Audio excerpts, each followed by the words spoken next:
to raise or not to raise the debt ceiling. One-time Senator Barack Hussein Obama was dead set against raising the debt ceiling, but now President Obama thinks raising it is a good idea. The debate goes on. The fact remains, if we raise the debt ceiling, then we better be prepared to do a lot more than cut $40 billion. We'll never notice the savings. Joining me now, Texas Representative Louis Gohmert. Thank you for joining us, Representative Gohmert. What about it, sir? It's since the last time we spoke, the night that you guys passed the $38.5 billion budget cut, we've had President Obama come out and say he found $4 trillion. What do you think of the 4T? Well, yeah, that's amazing. He hasn't been very helpful.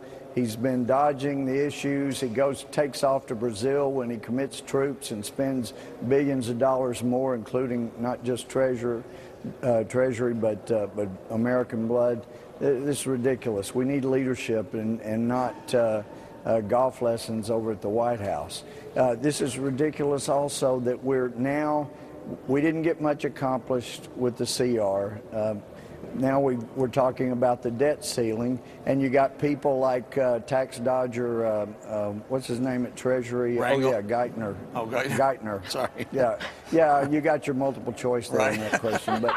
But anyway, he's now saying, oh, no, if we don't raise the debt ceiling when he says we absolutely have to, it'll be default, it'll be massive destruction of the economy. That's ridiculous. People that are honest, unlike their being at the White House and the Treasury Department, would know that there are things they can do. They can prioritize, they can pay any interest as it comes due, and we can still meet our obligations. And anybody that dodges taxes for 4 years ought to know how to do that, to just take care of things here and take care of other things later. We don't have to default if the debt ceiling's not raised. But people have got to get serious about cutting this debt. It infuriates the heck out of me to hear people talking about for the children, for the seniors. My goodness, this country goes broke. You're hurting the children and the seniors, and that's where we're headed. We got to get realistic. You were on with us Friday night when the government was about to shut down, within minutes of shutting down, and I didn't understand what you were so upset about. You were upset that you were visibly upset that night, and now I'm starting to get it. I'm starting to feel it. We didn't go far enough. You didn't like that deal. Well, no, that is absolutely true. I didn't like that deal.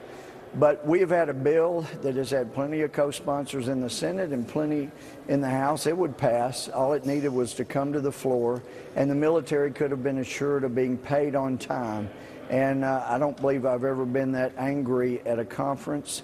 Our leadership chose to leave the military on the table to try to push votes from the Democratic and the Republican side to vote for a CR, when the military should never have been allowed to be left on the table as pawns in the political games here. They deserve better than that from us, and they should have gotten it.